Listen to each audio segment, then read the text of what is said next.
The emergency room doors burst open with a thunderous crash that echoed through the sterile corridors of St. Mary's Hospital.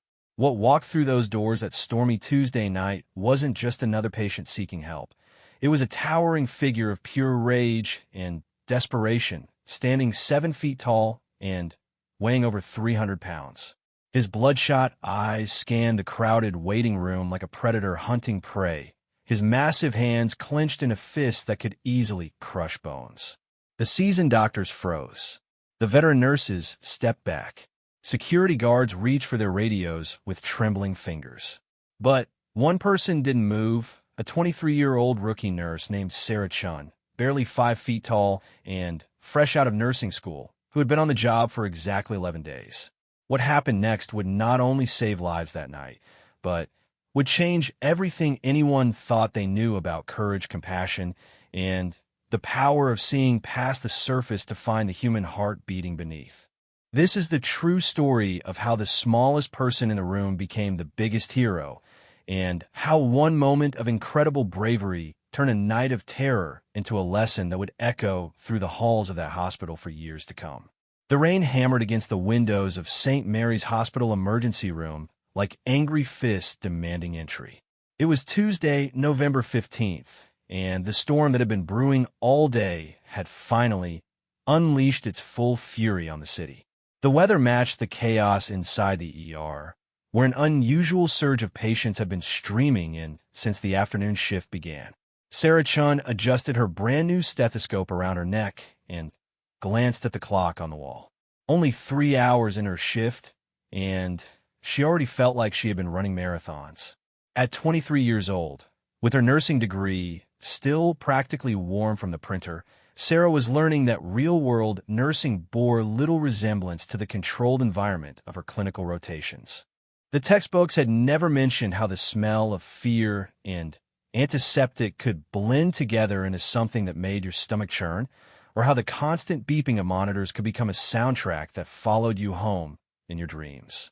Standing barely 5 feet tall in her crisp white sneakers, Sarah often felt dwarfed by the towering medical equipment and veteran staff members who moved through the emergency department with the kind of confidence that only comes from years of experience.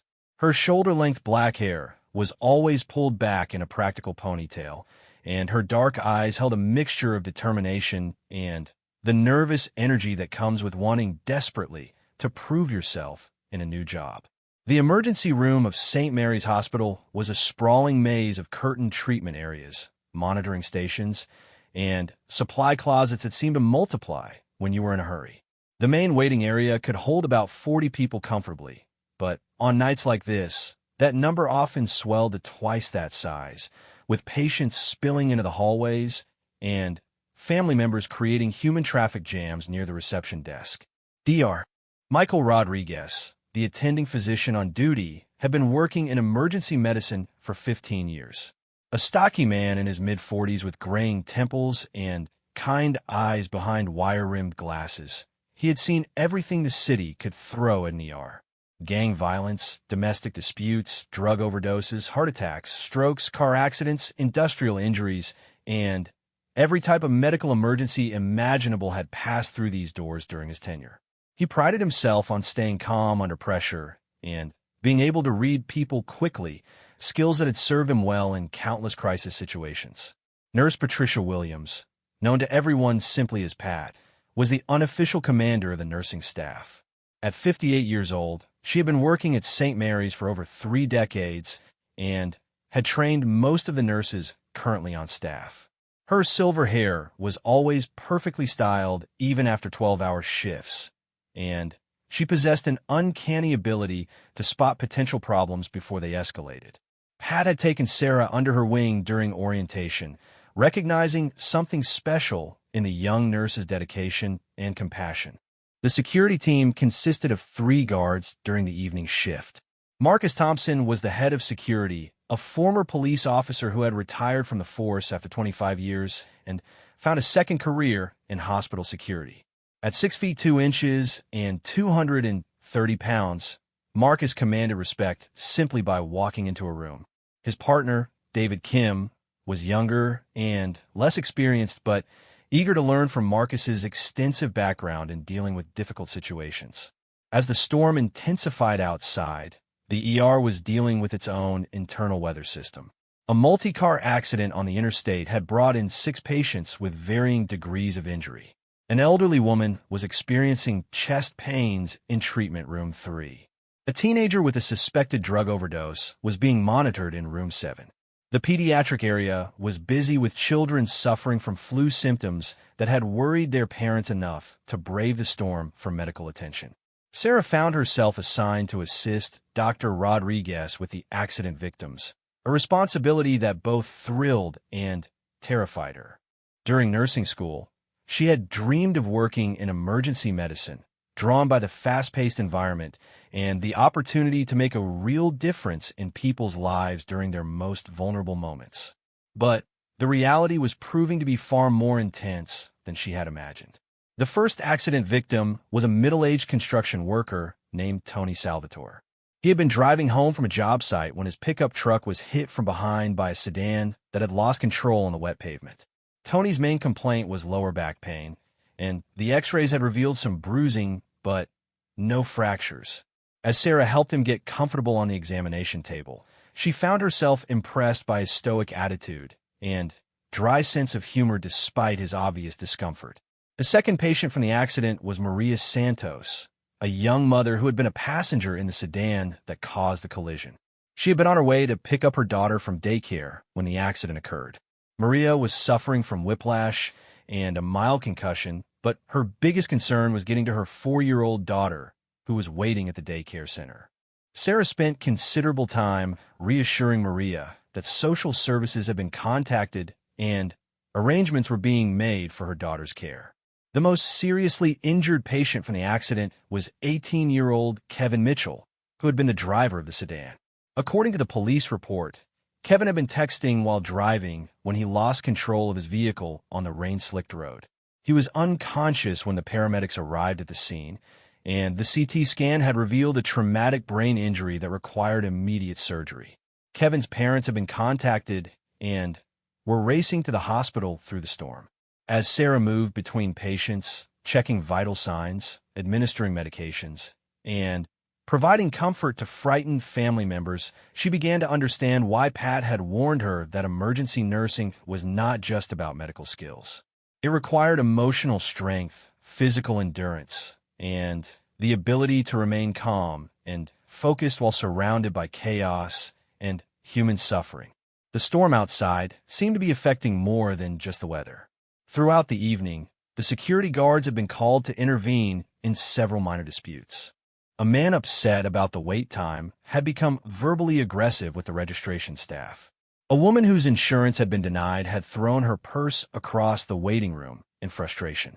2 family members had gotten into a shouting match about their father's treatment decisions. Marcus Thompson had handled each situation with his characteristic blend of firmness and diplomacy. His years as a police officer had taught him that most people who became difficult in hospitals were acting out of fear, frustration, or grief rather than genuine malice. He preferred to de-escalate situations through conversation and understanding rather than shows of force, though he was perfectly capable of using physical intervention when necessary. As the clock approached 11:30, Sarah was beginning to feel the exhaustion that comes with emotional and physical intensity. Her feet ached in her new shoes, and she had only managed to grab a quick sandwich from the cafeteria during her break. But there was also an undeniable satisfaction in knowing that she was making a difference. Tony Salvatore had been discharged with pain medication and instructions for follow-up care. Maria Santos had been reunited with her daughter and would be spending the night for observation.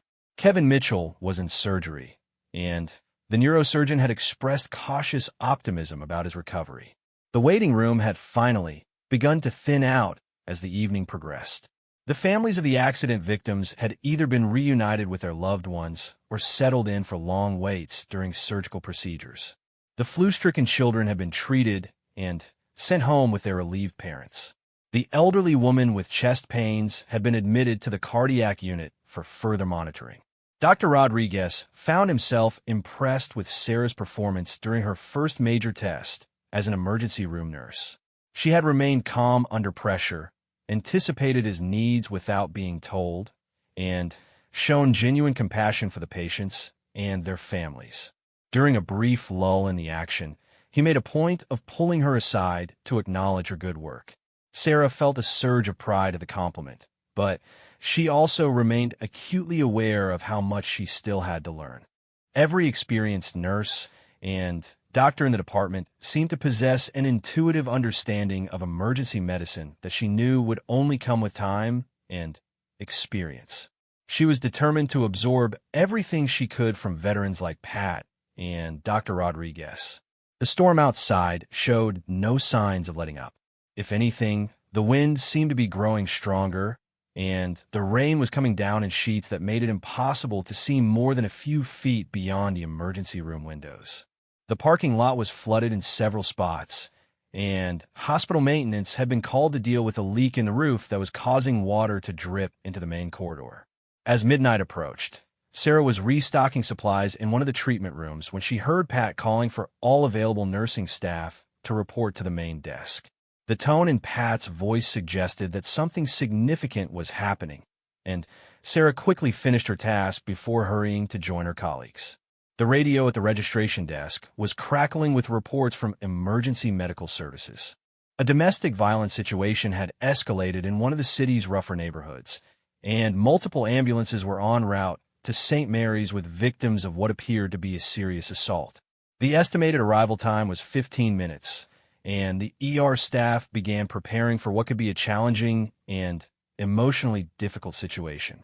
Sarah felt her heart rate increase as she helped prepare treatment rooms and gather supplies.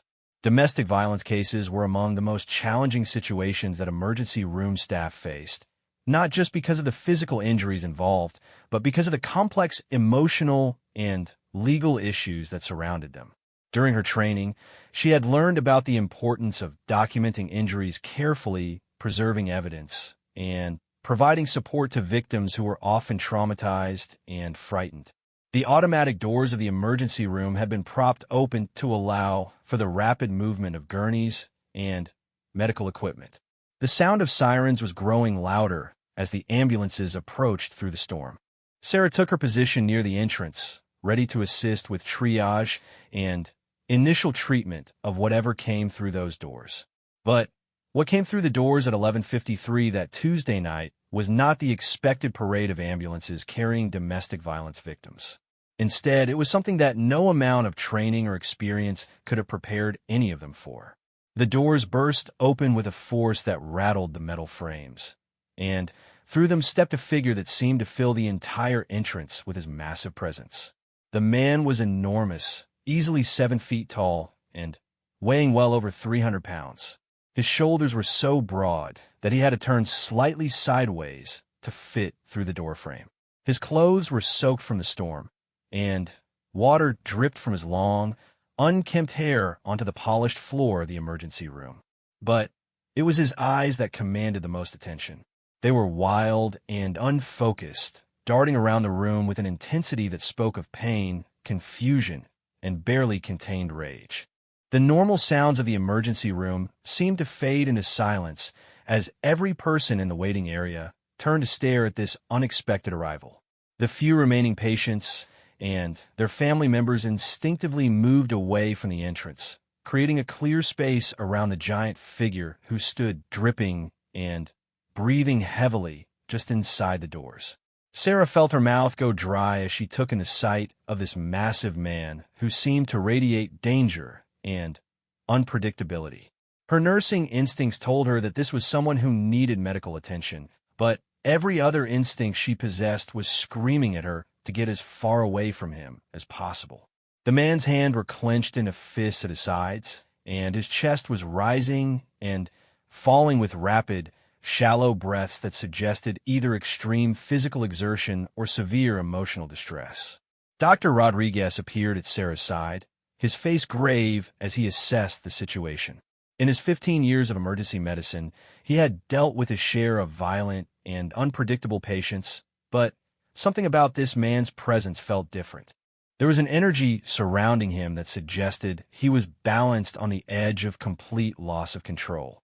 The giant man's eyes finally focused on the medical staff standing near the entrance. For a moment, his gaze locked with Sarah's, and she saw something in those wild eyes that she couldn't quite identify. It wasn't just rage or confusion. There was something deeper there, something that spoke of profound suffering and desperate need. Then the moment passed, and the man threw back his head and let out a roar of frustration and pain that echoed through the emergency room like thunder. The sound was so loud and so filled with raw emotion that several people in the waiting area cried out in fear. One elderly patient grabbed his chest, apparently experiencing cardiac symptoms triggered by the shock. Marcus Thompson was already moving toward the situation, speaking quietly into his radio to summon backup and alert hospital administration to what appeared to be a serious security threat. David Kim positioned himself near the reception desk, ready to help evacuate patients if the situation deteriorated further. But as the giant man continued to stand in the entrance, his massive frame silhouetted against the storm raging outside, Sarah realized that this was going to be unlike any challenge she had faced in her brief nursing career. The real test of her abilities, her courage, and her commitment to helping others was about to begin. The massive man took another step into the emergency room, and Sarah could see that he was limping slightly, favoring his left leg. His breathing was becoming more labored, and despite his intimidating presence, she began to notice details that her nursing training had taught her to recognize. The way he held his right arm close to his body suggested a possible injury. The pallor beneath his weathered skin indicated he might be in shock. The rapid, shallow breathing pattern was consistent with someone experiencing severe pain or psychological distress. Dr. Rodriguez stepped forward slowly, his hands visible and his voice calm as he addressed the towering figure. "Sir, my name is Dr. Rodriguez. This is St. Mary's Hospital emergency room. You appear to be injured. We want to help you." His words were measured and non-threatening, the kind of tone he had used countless times to calm agitated patients. The giant man's head whipped toward the doctor, and for a moment, Sarah thought she saw a flicker of hope in those wild eyes. But then something seemed to snap inside him, and his face contorted with rage. "Help?" he roared, his voice so powerful that it seemed to vibrate through the floor. "Where was help when I needed it? Where was help when they threw me away like garbage?" Marcus Thompson continued his slow approach from the side, trying to position himself where he could intervene if the situation escalated to violence. His hand rested on his radio, but he avoided making any sudden movements that might trigger an aggressive response. In his years of law enforcement, he had learned that people in crisis often felt cornered and desperate, making them unpredictable and potentially dangerous. The waiting room had become a study in controlled panic. Most of the remaining patients and family members had moved as far away from the entrance as possible, clustering near the far wall and the corridor that led deeper into the hospital.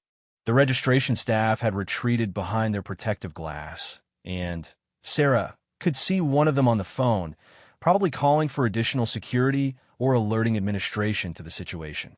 But Sarah found herself unable to move away. Something about the man's pain-filled outburst had touched a nerve in her. Beneath the intimidating exterior and the obvious rage, she sensed someone who was suffering and desperate for help. Her nursing instincts were telling her that this was a patient, not a threat, despite all evidence to the contrary. The giant man was scanning the room now, his wild eyes taking in the faces of everyone present. "You're all afraid of me," he said, his voice dropping to a low rumble that was somehow more unsettling than his earlier roar. "Just like everyone else. Just like them." The word "them" was spoken with such venom that several people in the waiting room visibly flinched. Pat Williams appeared at Sarah's side, her experienced eyes quickly assessing the situation. "Stay back, honey," she whispered urgently. "Let security handle this. This man is clearly unstable, and someone his size could hurt a lot of people if he loses control completely." But even as Pat spoke, Sarah was studying the giant man more carefully. His clothes were old but clean, suggesting he wasn't homeless. His hair was long and unkempt, but she could see that it had been recently washed. There was something about his overall appearance that suggested he took care of himself despite his current disheveled state. More importantly, despite his obvious rage and the threatening nature of his presence, he hadn't actually made any aggressive moves toward anyone in the room. Dr. Rodriguez was continuing his attempt to establish communication. "Sir, I can see that you're upset about something, and I can see that you're in pain. We're here to help, not to judge.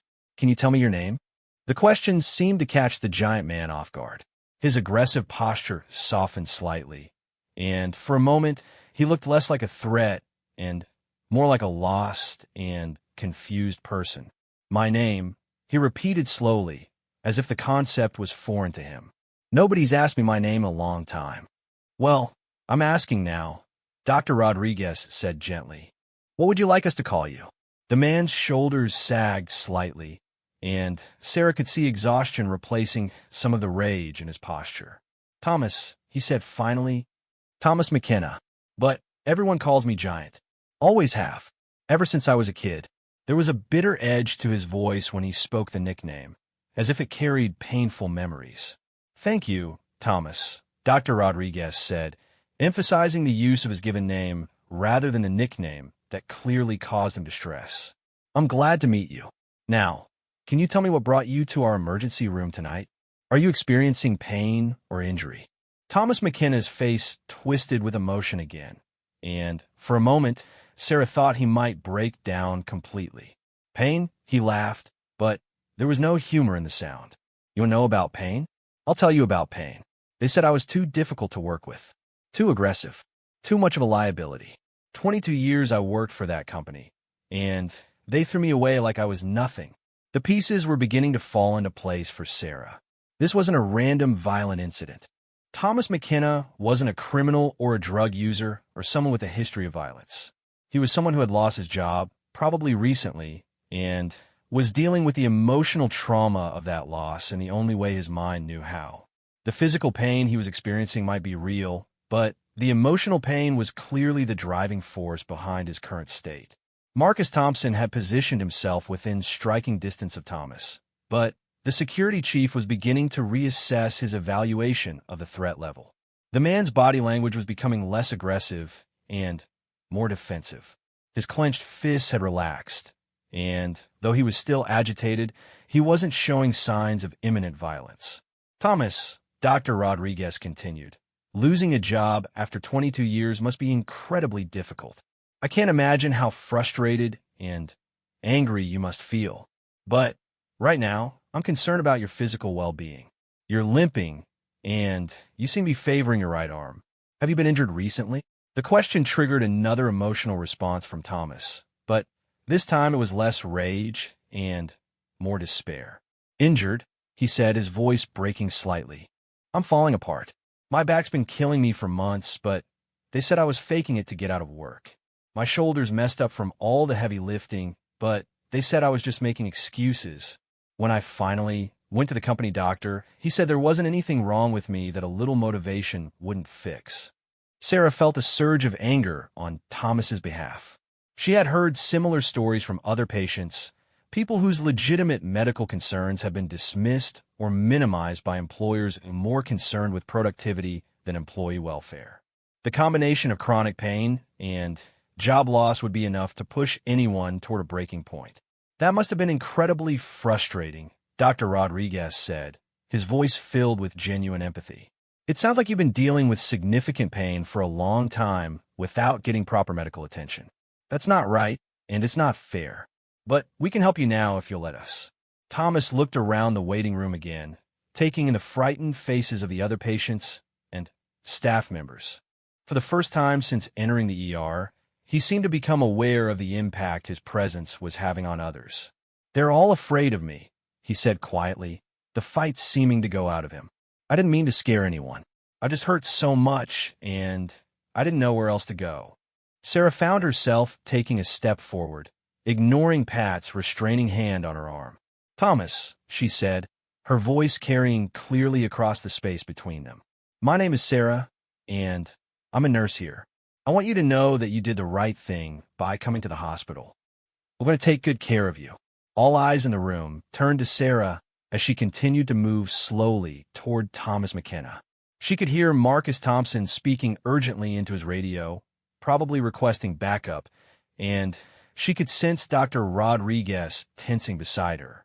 But something told her that this moment required a different approach than the standard security response. Sarah, get back here, Pat hissed urgently. You don't know what you're dealing with. But Sarah kept walking, her eyes locked on Thomas's face. She could see confusion there now, as if he wasn't quite sure what to make of this small young woman who wasn't afraid to approach him. Thomas, she said when she was about 10 feet away from him, I can see that you're in pain, both physically and emotionally. That's why hospitals exist, to help people who are hurting. Will you let me help you? Thomas stared at her for a long moment, his massive frame still imposing despite his obviously exhausted state. You're not afraid of me, he said, and there was wonder in his voice, as if fear was the only response he had experienced from people for a very long time. No, I'm not, Sarah said simply. I'm concerned about you. I'm concerned about your pain, and I'm concerned about what brought you to us tonight. But I'm not afraid of you. It was mostly true. Sarah was definitely nervous and very aware that she was taking a significant risk, but she wasn't experiencing the kind of paralyzing fear that seemed to have gripped everyone else in the room. Why? Thomas asked, his voice barely above a whisper now. Everyone else is afraid. Everyone always has been. Sarah took another step closer, noting that Thomas's breathing was becoming more regular and his posture was continuing to relax. Because I can see past your size to who you really are, she said. You're someone who's been in pain for a long time, someone who's been dismissed and ignored, someone who's reached the end of his rope and doesn't know where else to turn. That doesn't make you scary, Thomas. That makes you human. The effect of her words was immediate and dramatic. Thomas McKenna's face crumpled, and this enormous man who had terrified an entire emergency room began to cry. Not the angry tears of rage or frustration, but the deep, soul-wrenching sobs of someone who had been carrying an unbearable burden for far too long. I just hurt so much, he gasped between sobs.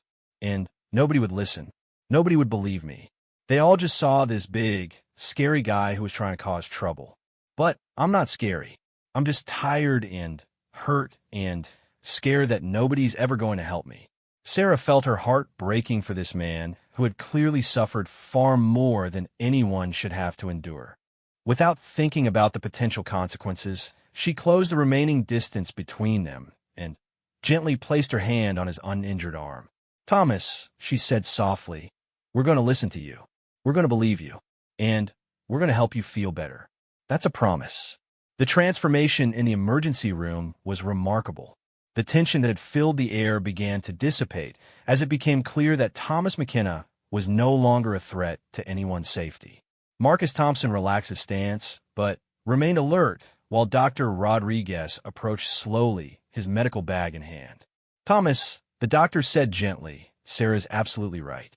We're here to help you, and we take your pain very seriously. Would you be willing to let us examine you and see what we can do to help you feel better? Thomas nodded, wiping his eyes with the back of his enormous hand. I'm sorry I scared everyone, he said, looking around the waiting room at the faces that were now showing curiosity and sympathy rather than fear. I didn't mean to cause trouble. I just didn't know what else to do. You don't need to apologize, Sarah assured him. You came to the right place, and you did exactly what you should have done. Now, let's get you taken care of. As the crisis de-escalated, Sarah realized that she had just experienced one of those defining moments that would shape her understanding of nursing and human nature for the rest of her career. She had seen past the surface to find the person beneath, and in doing so, had transformed a potentially dangerous situation into an opportunity for healing and compassion. But the night was far from over, and Thomas McKenna's story was just beginning to unfold. The treatment room that Dr. Rodriguez assigned to Thomas McKenna was one of the larger ones, designed to accommodate bariatric patients, but Even so, Thomas seemed to fill most of the available space. The standard hospital gown that Sarah brought him was comically small, and they had to improvise with two gowns tied together to provide adequate coverage for his massive frame. As Thomas settled onto the reinforced examination table, Sarah could see him visibly relaxing for the first time since he had burst through the emergency room doors. The simple act of being treated with dignity and respect was already having a therapeutic effect. His breathing had normalized, and though his eyes were still red from crying, the wild, desperate look had been replaced by something approaching hope. Dr. Rodriguez began with the basics, checking Thomas's vital signs and asking standard intake questions. His blood pressure was elevated, which wasn't surprising given the stress he had been under, but it wasn't dangerously high. His heart rate was also somewhat rapid, but again, this was consistent with emotional distress rather than a serious cardiac issue. "Thomas," Dr. Rodriguez said as he wrapped up the initial assessment, "I'd like to get a complete picture of your medical history. Can you tell me about the pain you've been experiencing? When did it start, and how would you describe it?" Thomas shifted uncomfortably on the examination table, wincing as he moved. "The back pain started about 2 years ago," he said. "At first, it was just an ache at the end of long shifts. I did work construction, so I figured it was normal. Just the wear and tear of the job." Sarah was taking careful notes as Thomas spoke, documenting not just his words, but also her observations about his body language and physical responses. She noticed that he protected his lower back when changing positions, and that his right shoulder seemed to have limited range of motion. "But it got worse?" Dr. Rodriguez prompted gently. "Yeah, much worse," Thomas continued. "After about 6 months, I was waking up in the morning so stiff I could barely get out of bed. By the end of the workday, the pain was so bad I could hardly walk to my truck. I started taking over-the-counter pain relievers, but they didn't do much." "Did you mention this to your supervisor or seek medical attention through your employer?" the doctor asked.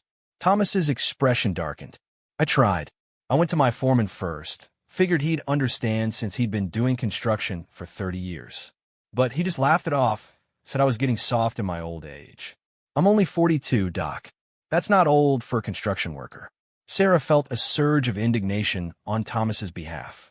42 was definitely not old, and chronic back pain in construction workers was a serious occupational health issue that should have been taken seriously by his employer. "What happened when you finally saw the company doctor?" Dr. Rodriguez asked, his tone carefully neutral despite the obvious frustration that was building in the room. "That was the worst part," Thomas said, his voice bitter. "Dr. Stevens, that was his name. He barely examined me. Spent maybe 5 minutes poking around, asked me to bend over and touch my toes, which I couldn't do because of the pain. Then he said there was nothing structurally wrong with me, that I was probably just out of shape and looking for an excuse to avoid heavy lifting." Sarah had to bite her tongue to keep from expressing her outrage at this obvious medical negligence. A proper evaluation of chronic back pain required imaging studies, detailed physical examination, and careful consideration of occupational factors. What Thomas was describing sounded like a superficial dismissal rather than legitimate medical care. "How did your employer respond to Dr. Stevens' evaluation?" Dr. Rodriguez asked. "They started treating me like I was faking it," Thomas said, his voice growing quiet. "They put me on the worst jobs, the heaviest lifting, like they were trying to prove a point. When I couldn't keep up, they wrote me up for poor performance. When I asked for lighter duty, they said I was being a malingerer." The word malingerer hung in the air like an accusation. Sarah knew it was one of the most hurtful labels that could be applied to someone genuinely suffering from workplace injury. It essentially branded the person as a liar and a cheat, making it difficult to get proper medical care or workplace accommodations. "Thomas," Dr. Rodriguez said gently, "I'd like to do a proper examination of your back and shoulder. Would that be all right with you?" Thomas nodded eagerly. "Please, Doc. Nobody's really looked at me, really examined me, in 2 years. I'm hoping you'll find something, anything, that proves I'm not making this up." What Dr. Rodriguez found during his examination would have been obvious to any competent physician who took the time to conduct a thorough evaluation. Thomas's lower back showed clear signs of muscle spasm and inflammation. His range of motion was severely limited, and he experienced significant pain with even gentle palpation of the affected areas. The shoulder injury was equally apparent, with visible muscle atrophy and clear restrictions in movement. "Thomas," Dr. Rodriguez said as he completed his examination, "I want you to know that your pain is absolutely real and it's absolutely serious. What you're experiencing is consistent with significant lumbar strain, possibly involving disc compression, as well as what appears to be a rotator cuff injury in your right shoulder." The relief that washed over Thomas's face was profound. For the first time in years, a medical professional was validating his experience and acknowledging that his pain was real. Sarah watched as this massive, intimidating man began to cry again, but this time the tears were of relief rather than despair. "You believe me," Thomas whispered. "You actually believe me." "Of course I believe you," Dr. Rodriguez replied firmly. "Pain is always real to the person experiencing it, and your physical examination clearly demonstrates significant injury. I'm sorry that previous medical professionals failed to give you proper care." Sarah found herself wondering how many other patients had suffered similar dismissal and neglect. The healthcare system was supposed to be a safety net for people like Thomas, but sometimes it failed spectacularly, leaving vulnerable people to suffer in silence and desperation. "What happens now?" Thomas asked, hope beginning to replace the despair that had driven him to the emergency room. "First, we're going to get you some proper imaging studies," Dr. Rodriguez explained. "I want x-rays of your back and shoulder, and depending on what those show, we may need to do an MRI to get a better look at the soft tissue damage. We'll also get you started on some appropriate pain management and anti-inflammatory medication." As Sarah prepared to escort Thomas to the radiology department, she couldn't help but reflect on the events of the evening. A few hours ago, this man had been seen as a dangerous threat requiring security intervention. Now he was revealed to be a victim of medical neglect and workplace discrimination who had simply reached the breaking point of his ability to cope with chronic pain and systematic dismissal. The x-rays told a story that any first-year medical student could have interpreted. Thomas's lumbar spine showed clear signs of degenerative disc disease, with narrowing of the disc spaces and bone spur formation that was consistent with years of heavy manual labor. His shoulder x-ray revealed signs of chronic impingement that had clearly been present for an extended period. When Dr. Rodriguez showed Thomas the images on the computer screen in his treatment room, the big man stared at them with a mixture of vindication and anger. "It's all there, isn't it?" he said. "Everything I've been trying to tell them for 2 years. It's right there in black and white." "It certainly is," Dr. Rodriguez confirmed. "Thomas, you have significant structural problems in your back that would cause exactly the kind of pain you've been describing. This isn't something you could fake or imagine. This is real, documented injury that requires proper treatment." Sarah was preparing discharge instructions and prescriptions when Thomas asked the question that had been weighing on his mind. "Doc, what do I do about my job?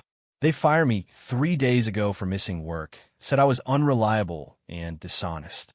How do I prove to them that I was telling the truth?" Dr. Rodriguez exchanged a meaningful look with Sarah. This was where the medical emergency became a legal and social justice issue. Thomas had been the victim of what appeared to be clear-cut discrimination based on his disability, and his former employer had not only failed to accommodate his medical needs, but had actively punished him for seeking treatment. "Thomas," Dr. Rodriguez said carefully, "I think you need to speak with an attorney who specializes in workplace discrimination and disability rights. What happened to you is not legal, and you may have grounds for a significant lawsuit against your former employer." The idea seemed to overwhelm Thomas. "I don't know any lawyers, Doc. I'm just a construction worker. I don't know how any of that stuff works." Sarah found herself speaking up. "Thomas, there are organizations that help people in situations like yours. Legal aid societies, disability rights groups, unions that provide legal assistance to workers. You don't have to figure this out alone." As the night progressed, Sarah found herself taking on an unofficial case management role for Thomas. She made phone calls to social services to ensure he had resources for his immediate needs. She compiled copies of all his medical records from the evening's treatment to provide documentation of his injuries. She even researched local legal aid organizations and wrote down contact information for him. But perhaps most importantly, she simply spent time listening to Thomas's story. As his pain was brought under control with proper medication, and as the validation of his medical condition began to sink in, Thomas began to open up about the broader impact that his workplace injury had on his life. "I used to love my job," he told Sarah as she checked his vital signs one final time before discharge. "I was good at it too. I could outwork guys half my age, and I took pride in the buildings we put up. When people drive by and see those structures, I helped build them." Sarah could hear the pain in his voice.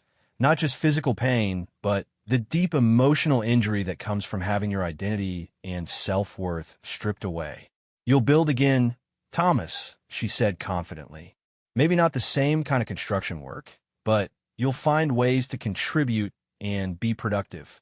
This isn't the end of your story." Thomas looked at her with something approaching awe. "How do you do it?" he asked. "How do you stay so positive when you see people like me, broken down and messed up, coming through those doors every day?" It was a profound question, and Sarah took a moment to consider her answer. "Because I don't see broken people," she said finally. "I see people who are hurting and need help healing. There's a big difference. Broken suggests something that can't be fixed, but hurt people can always heal, sometimes in ways that make them stronger than they were before." The wisdom in her words seemed to resonate with Thomas, and Sarah realized that she had learned something important about nursing that night. It wasn't just about medical procedures and clinical skills. It was about seeing the humanity in every person who came through those doors, regardless of how they presented or what fears they might initially inspire. As the morning shift began to arrive and the storm outside finally began to subside, Sarah prepared to complete her documentation of Thomas's case. But she knew that this night had changed her understanding of her profession and her role as a healthcare provider in ways that would influence the rest of her career. The most intimidating patient she had ever encountered had become one of the most rewarding. In seeing past his size and initial aggressive presentation to find the wounded human being beneath, she had discovered something important about courage, compassion, and the power of simply listening to someone's story with an open heart. Thomas McKenna would leave the hospital that morning with proper pain medication, documented evidence of his real and serious medical conditions, and a clear plan for follow-up care. But more importantly, he would leave with his dignity restored and hope for the future renewed. And Sarah would begin the next phase of her nursing career with a deeper understanding of what it truly means to heal. 6 weeks after that stormy Tuesday night, Sarah was working her regular shift when she heard a familiar voice at the registration desk. But this time, the voice was calm, friendly, and filled with gratitude rather than rage and desperation. She looked up from the medication cart she was restocking to see Thomas McKenna standing in the emergency room entrance. But he was almost unrecognizable from the man who had burst through those same doors weeks earlier. Thomas had lost at least 30 pounds, and the weight loss had revealed the strong facial features that had been hidden beneath stress-induced puffiness and exhaustion. His hair was neatly trimmed and styled, and he was wearing clean, well-fitted clothes that suggested he was taking better care of himself. Most remarkably, his posture was completely different. Instead of the hunched, protective stance of someone guarding against pain, he stood straight and confident, moving with the easy grace of someone whose chronic suffering had been relieved. "Is Nurse Sarah working tonight?" he was asking the registration clerk. "I have something I need to give her." Sarah approached the desk with a smile that grew wider as she took in Thomas's transformed appearance. "Thomas, you look amazing. How are you feeling?" His answering smile was radiant. "Sarah, I feel like a completely different person. The pain management program Dr. Rodriguez referred me to has been life-changing. I'm sleeping through the night for the first time in 2 years. I can walk without limping. I can actually bend over to tie my shoes without wanting to scream.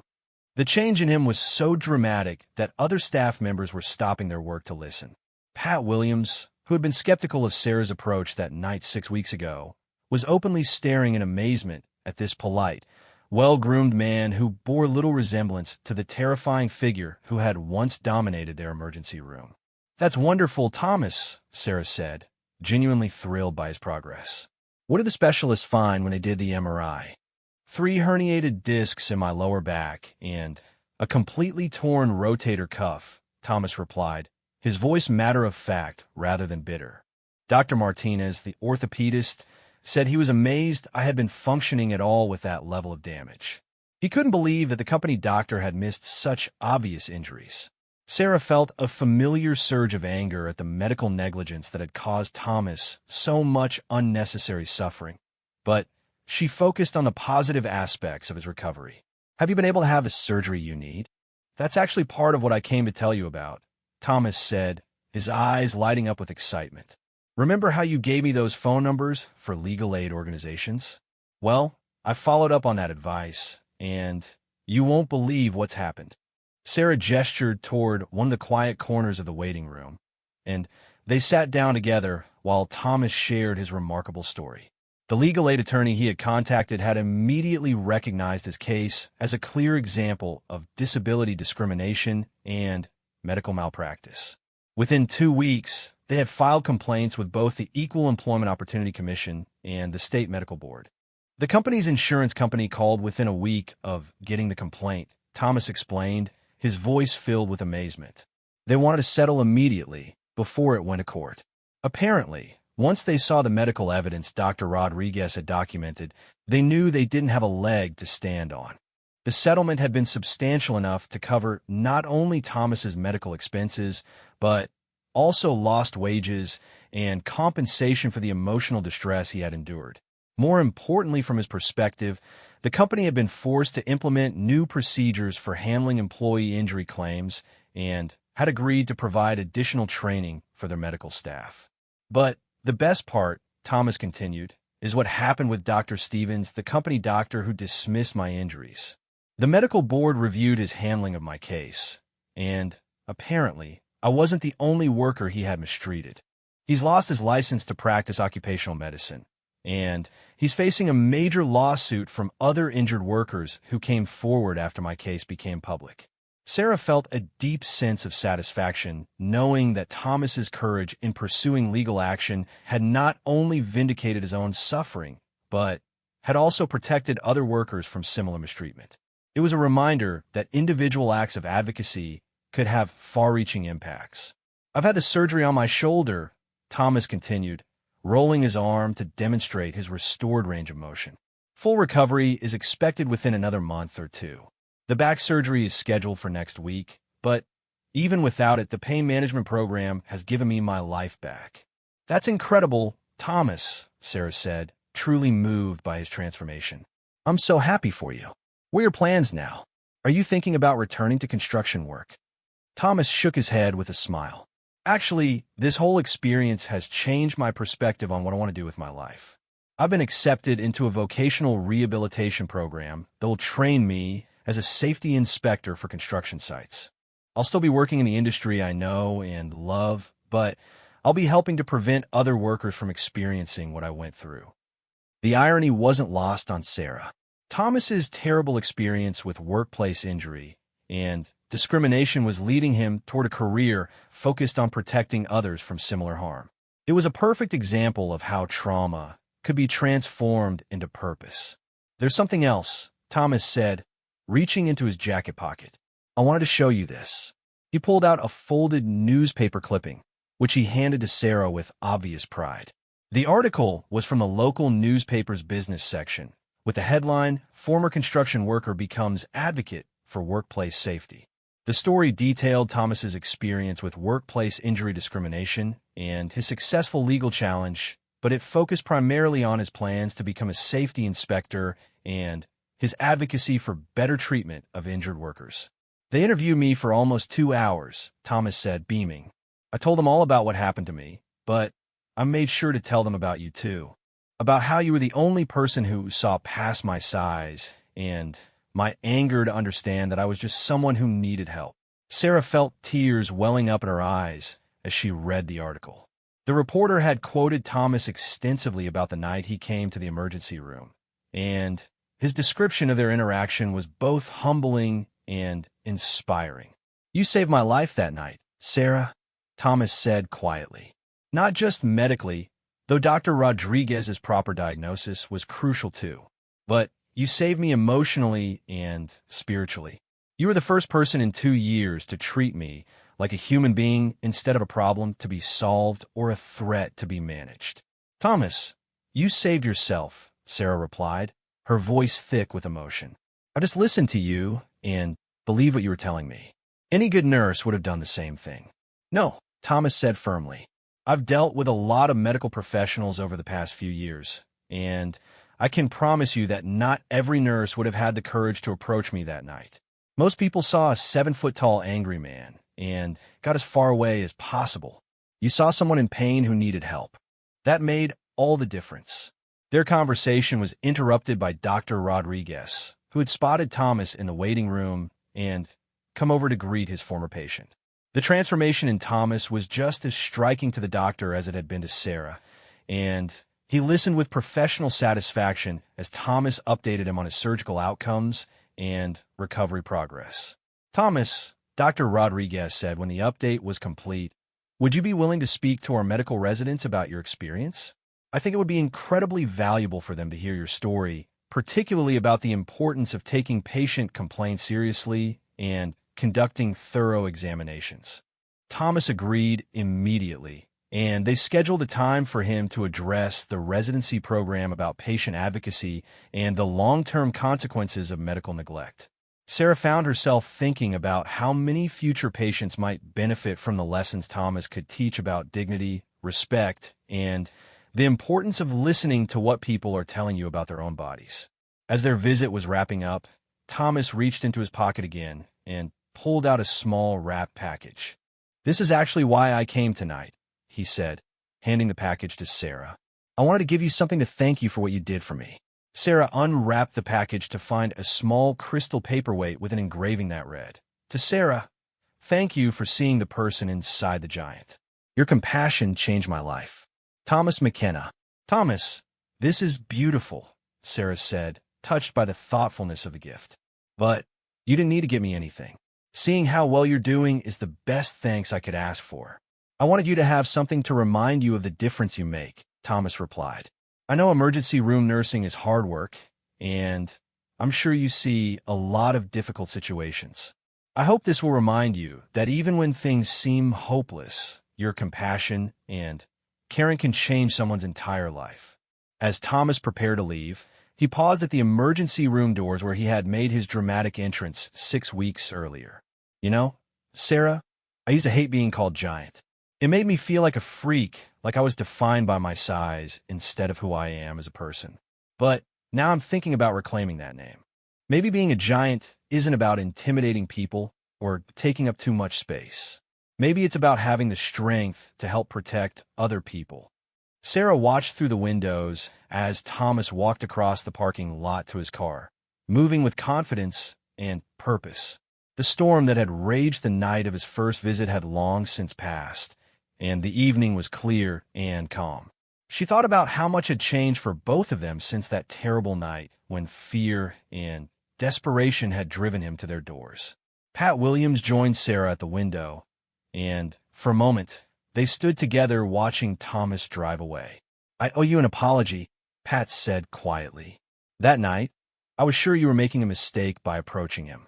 I was terrified that someone was going to get hurt. You were just trying to protect me," Sarah replied. "And honestly, I was scared too. But sometimes our fears prevent us from seeing what people really need." "You're going to be an exceptional nurse," Pat said with conviction. "Not just because of your clinical skills, though those are developing nicely, but because you have the kind of heart that sees beyond the surface to find the humanity in every person who comes through those doors." The rest of Sarah's shift passed quietly, but she found herself thinking about the lesson she had learned from her encounter with Thomas McKenna. The most obvious lesson was about the importance of looking beyond first impressions to understand what people really need. But there were deeper lessons, too, about the power of dignity and respect in healing, about the courage required to advocate for patients who have been dismissed by others, and about the transformative potential of simply listening to someone's story with an open heart. As she prepared to leave at the end of her shift, Sarah placed Thomas's crystal paperweight on her desk, where she would see it every day. She knew that there would be other difficult patients, other challenging situations, other moments when fear might tempt her to take the safe route rather than the compassionate one. When those times came, she would remember Thomas McKenna and the night she learned that sometimes the biggest people carry the deepest wounds, and that healing often begins not with medication or procedures, but with the simple act of seeing someone's pain and choosing to believe in their humanity. The emergency room would see many more crises in the weeks and months to come, but Sarah would face them all with the confidence that comes from knowing that compassion and courage can transform even the most frightening situations into opportunities for healing and hope. 1 year after the night that changed everything, St. Mary's Hospital was hosting its annual Excellence in Patient Care Award ceremony. Sarah sat in the auditorium among her colleagues, still somewhat uncomfortable with formal events, but proud to be recognized for her work in the emergency department. Over the past 12 months, she had grown tremendously as a nurse, handling increasingly complex cases with the confidence that comes from experience and the wisdom that comes from understanding that healing involves much more than medical procedures. The hospital's chief administrator, Dr. Margaret Foster, was at the podium presenting the final award of the evening. This year's award for exceptional compassionate care goes to someone whose actions not only changed the life of a single patient, but transformed our entire approach to emergency department protocols. The recipient demonstrated that sometimes the most important nursing skill is not technical expertise, but the courage to see beyond fear and anger to find the human being who needs help. Sarah felt a flutter of nervousness as she realized the description was pointing toward her, but she was completely unprepared for what happened next. Dr. Foster continued, "This award is being presented jointly to Nurse Sarah Chun and to Thomas McKenna, the patient whose journey from crisis to advocacy has inspired changes not just at our hospital, but throughout our entire healthcare system." The audience erupted in applause as both Sarah and Thomas walked toward the stage from opposite sides of the auditorium. Thomas looked magnificent in a well-tailored suit, his confidence and bearing completely transformed from the desperate, pain-racked man who had stumbled into their emergency room that stormy night. He had completed his training as a construction safety inspector and had already prevented several serious accidents through his vigilant oversight of workplace safety protocols. As they accepted the award together, Thomas leaned over to whisper to Sarah, "Thank you for teaching me that being a giant doesn't mean being scary. It means using your strength to help protect other people." The past year had indeed seen remarkable changes at St. Mary's Hospital, many of them directly inspired by Thomas's case. The emergency department had implemented new protocols for dealing with agitated patients that emphasized de-escalation and human connection over security intervention. All staff members had received training on recognizing the signs of chronic pain and the psychological impact of being dismissed by medical professionals. More significantly, the hospital had partnered with local legal aid organizations to provide resources for patients who might be dealing with workplace discrimination or medical negligence. They had created a patient advocacy position specifically to help people navigate the complex intersection of healthcare and legal issues that Thomas had faced alone. Dr. Rodriguez, who was in the audience that night, had spoken earlier about how Thomas's case had changed his own approach to emergency medicine. "We often focus so intently on immediate medical crises that we forget to listen to the whole story," he had told the gathering. "Thomas taught us that sometimes the most important diagnosis isn't what's written in the chart, but understanding how someone ended up needing our help in the first place." The ripple effects of that November night had extended far beyond St. Mary's Hospital. Thomas had become a sought-after speaker at medical conferences, sharing his story to help healthcare professionals understand the patient perspective on medical dismissal and discrimination. His advocacy work had led to changes in how workplace injuries were evaluated and treated at companies throughout the region. The construction company that had fired Thomas faced not only his individual lawsuit, but a class action suit from dozens of other workers who had been mistreated. The company had eventually gone out of business, but not before being forced to implement comprehensive reforms that served as a model for other employers. Dr. Stevens, the company doctor who had dismissed Thomas's injuries, had not only lost his medical license, but had faced criminal charges for insurance fraud related to his systematic denial of legitimate workplace injury claims. His case had become a cautionary tale in medical schools about the ethical obligations physicians have to their patients, regardless of who pays their fees.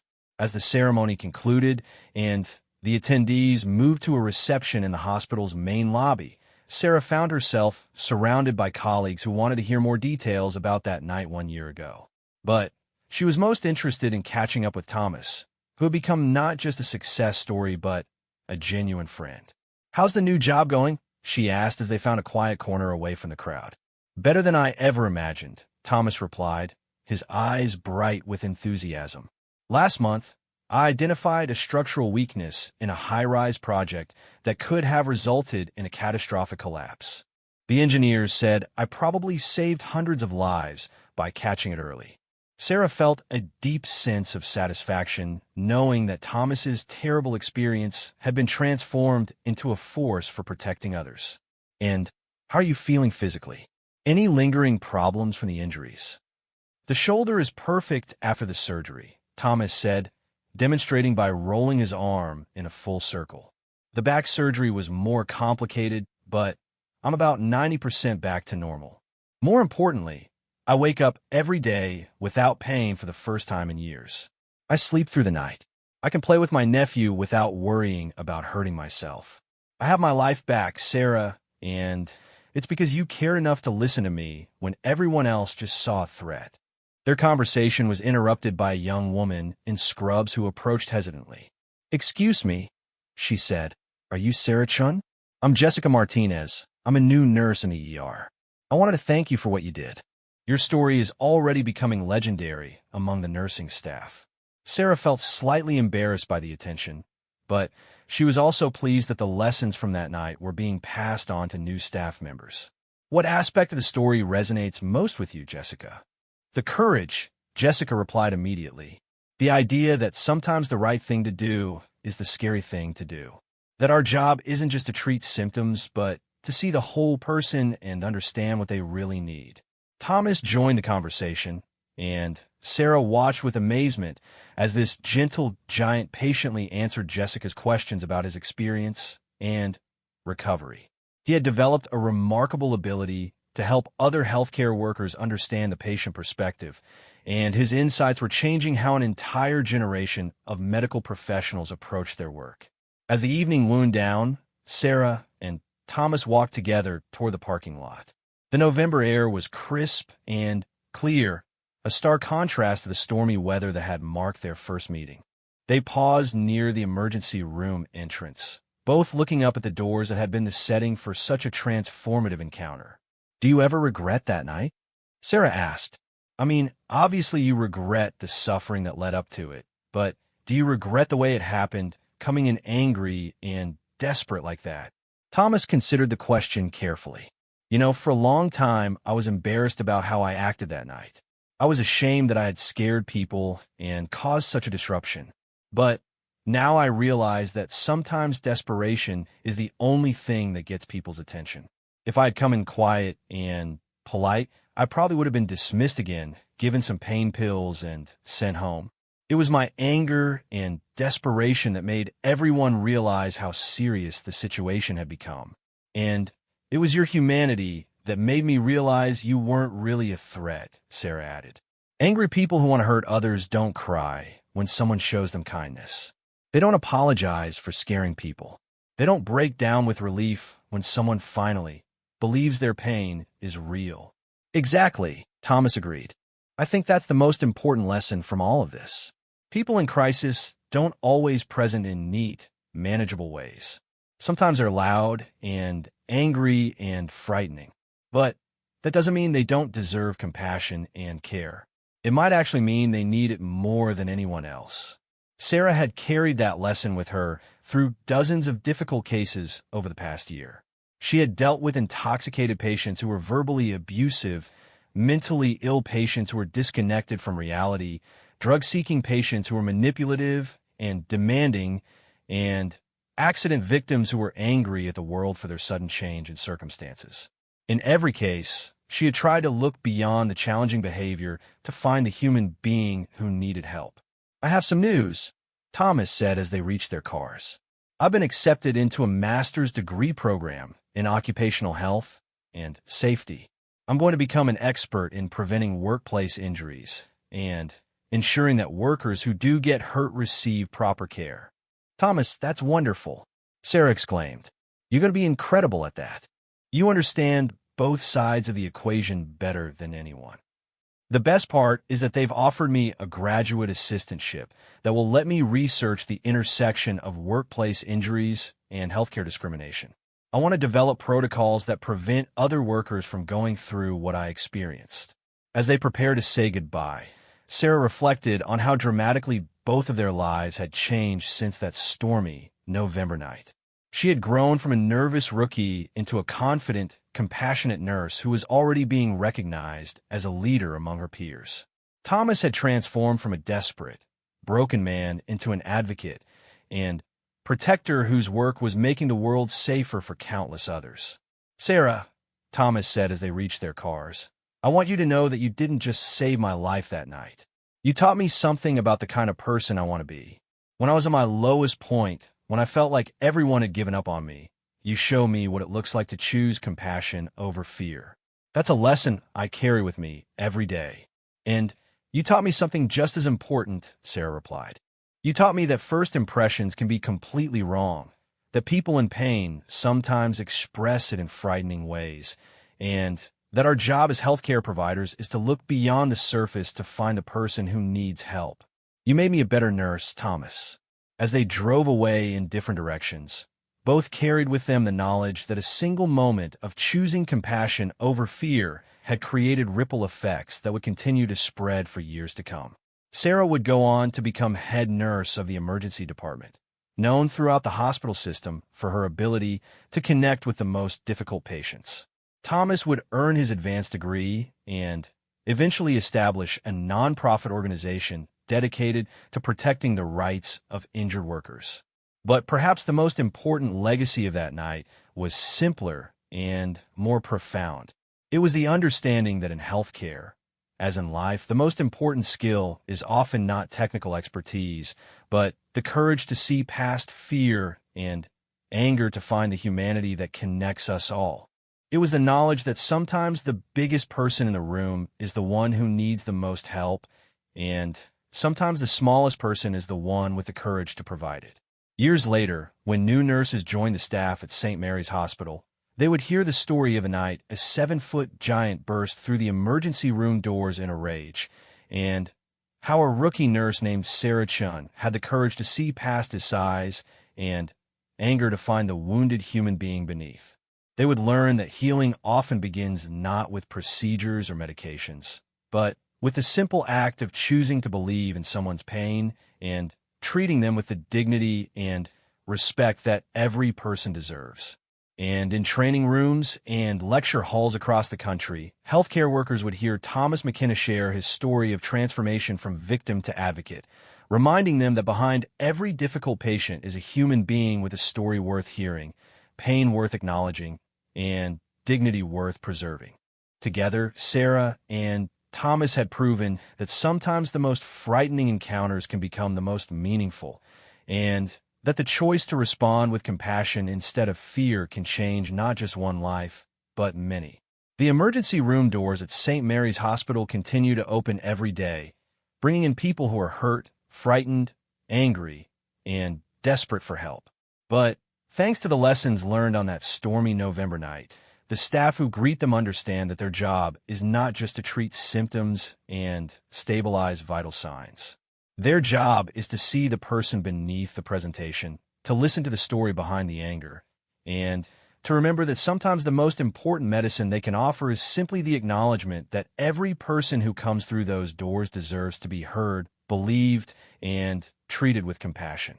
In a world that often responds to sighs with fear and to anger with aggression, the story of Sarah Chun and Thomas McKenna stands as a testament to the transformative power of choosing a different path.